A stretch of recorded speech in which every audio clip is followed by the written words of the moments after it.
ಮದುವೆಗೆ ಎಷ್ಟು ವರ್ಷ ಆಗಿತ್ತು? ಮದುವೆಗೆ 23 ವರ್ಷದಲ್ಲಿ ಮದುವೆ ಇದ್ದು, ಈಗ 24 ಮದುವೆ ಆಗಿದ್ದು.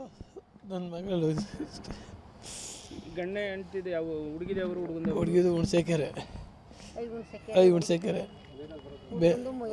ಎಚ್ ಮೈನಹಳ್ಳಿ ಹುಡುಗಂದು. ಏನು ಗಂಡ ಹೆಂಡ್ತಿ ಏನು ಜಗಳ ಆಡಿದ್ರೆ ಏನಕ್ಕಂತಲೂ ಗೊತ್ತಿಲ್ಲ. ಒಟ್ರಾಸಿಗೆ ಅನುಮಾನ ಜಾಸ್ತಿ ಆಯಿತು. ಹೆಂಡ್ತಿ ಮೇಲೆ ಭಾರಿ ಅನುಮಾನ ಜಾಸ್ತಿ ಮಾಡಿದ್ಲು. ಹಂಗಾಗಿ ಇದು ಮಾಡ್ಕೊಂಡು ಅವನು ಇನ್ನೇ ಸಂಜೆ ಬರ್ತೀನಿ ಅಪ್ಪಾಜಿ ಅಂದ್ಲು.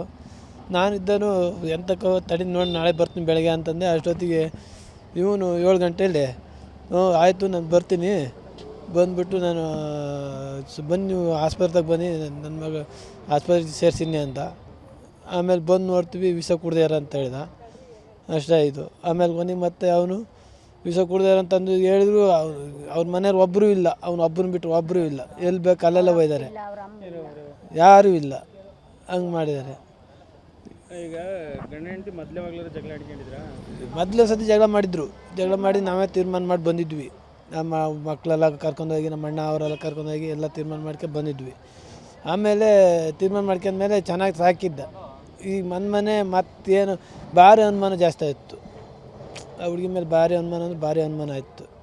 ಹಂಗಾಗಿ ನಾವು ಅದಕ್ಕೆ ಹೇಳ್ದು, ಅನುಮಾನ ಮಾಡಬೇಡಕ್ಕನಪ್ಪ, ನೀನು ಯಾಕೆ ಹಂಗೆ ಅನುಮಾನ ಮಾಡ್ತೀಯ? ಅವಳು ಎಲ್ಲೋದ್ರೂ ಬರೀ ಮೊಬೈಲ್ ಹಿಡ್ಕೊಂಡು ಅದು ಮಾತಾಡ್ತಲೇ ಇರ್ತಾಯಿಲ್ಲ, ಯಾಕೆ ಎಂತು ಅಂತೆಲ್ಲ ಕೇಳಿದೆ.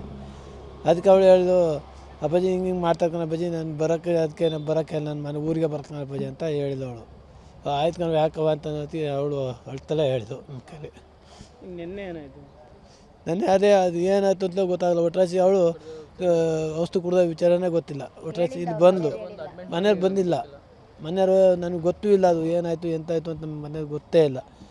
ಅವಾಗ ಇಲ್ಲಿ ಕರ್ಕೊಬಂದ್ಮೇಲೆ ಹೇಳಿ ನಮಗೆ, ಹಿಂಗೆ ವಿಷ ಕುಡ್ದು ಹೇಳಿ ಬನ್ನಿ ಅಂತ.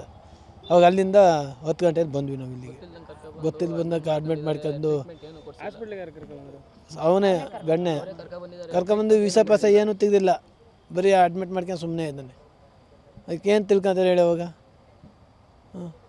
ಹಂಗೆ ಮಾಡಿದ್ದಾರೆ ಸರ್. ಹುಡುಗ ಏನು ಮಾಡೋಣ? ಹುಡುಗ ಜಮೀನು ಕೆಲಸನೇ ಮಾಡ್ತಾಯಿದ್ದಾನೆ. ಏನಾಗಬೇಕು ಅಂತೀರ? ನಮಗೆ ನ್ಯಾಯ ಕೊಡಿಸ್ಬೇಕು, ನ್ಯಾಯ ಬೇಕೇ ಬೇಕು. ಯಾಕೆಂದರೆ ನನ್ನ ಮಗಳು ನಾವು ಖರ್ಚು ಮಾಡಿ ಮದುವೆ ಮಾಡಿದ್ವಿ. ಒಳ್ಳೆ ಮಕ್ಕಳಿಲ್ಲ, ಬೇಕಾದಂಗೆ ಖರ್ಚು ಮಾಡಿದ್ವಿ ಸರ್. ಎಷ್ಟು ವರದಕ್ಷಿಣೆ ಕೊಟ್ಟಿಲ್ಲ, ಚಿನ್ನ ಕೊಟ್ಟಿದ್ವಿ ಸರ, ಉಂಗುರ ಕೊಟ್ಟಿದ್ವಿ.